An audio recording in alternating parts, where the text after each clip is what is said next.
যারা নতুনভাবে কাজ করতেছে অনলাইন জগতে তারা কিন্তু সহজেই বুঝে যাবে যে হ্যাঁ খারিয়া তোমাদের সামনে আসবে, হ্যাঁ follow to follow, back to back follow, comments করে যাও, এঙ্গেজমেন্ট বাড়বে, স্টার নিয়ে যাও, এসব অনেক হুজ্জুতি মার্কা জিনিস আসবে চোখের সামনে।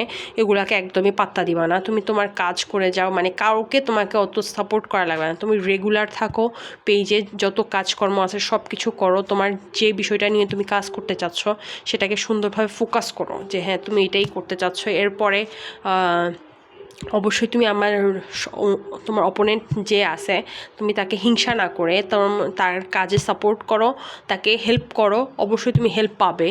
কিন্তু মানে সারাক্ষণ সোশ্যাল মিডিয়াতে ওই কাজটা নিয়ে ব্যস্ত না থেকে শুধু জাস্ট ফোকাস করো যে হ্যাঁ তোমার কাজ কতটুকু যাচ্ছে, তুমি কতটুকু ভালো দিতে পারছো, তোমার অডিয়েন্স তখন অটোমেটিক্যালি তোমার পিছনে ছুটবে।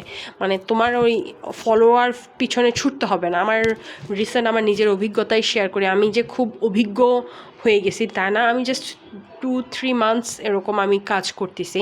তো এর মধ্যে আমি যেটা ভেবে বুঝেছিলাম, আমিও এরকম প্রতারণার মাধ্যমে পড়েছি।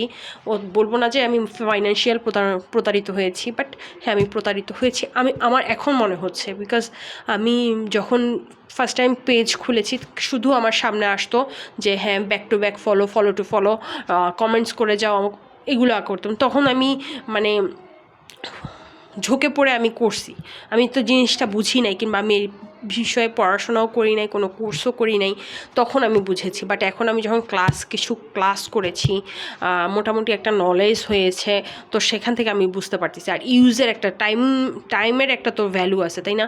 তো এতদিন যখন একটা টাইম দিচ্ছি, এখন খুব ইজিলি বুঝতেছি যে না, এগুলাতে কোনো কিছুই এফেক্ট আসে না। আমার অলরেডি রিচ কমে গেছিলো, আমার এঙ্গেজমেন্ট কমে গেছিলো, একদম -70-50 চলে গেছিলো অলরেডি।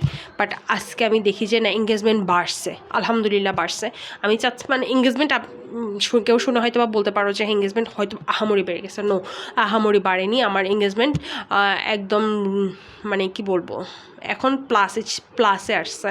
প্লাসে বলতে 15-16 এরকম আসছে প্লাসে। তো আলহামদুলিল্লাহ, মানে যেখানে আমি মাইনাসে চলে গেছিলাম, -50-60 চলে গেছিলাম, সেখানে এখন অটোমেটিক বেড়ে গেছে। বিকজ আমি কাজ করে যাচ্ছি, আমি আমার এফোর্ট দিয়ে যতটুকু পারছি, যতটুকু আমার পসিবল হচ্ছে ততটুকু আমি করে যাচ্ছি, আর ইনশাল্লাহ আমি করব। আর হ্যাঁ, ওইটার পিছনে কখনোই দৌড়াবো না আর, যে ভুলটা করে গেছি। সেই জন্য তোমাদেরকে একটু সাজেশন দিয়ে যাই যে হ্যাঁ তোমরা ওই ভুলটা আর কইরো না। ঠিক আছে, থ্যাংক ইউ, আল্লাহ হাফেজ। আমাকে ফলো করে দিও, আল্লাহ হাফেজ।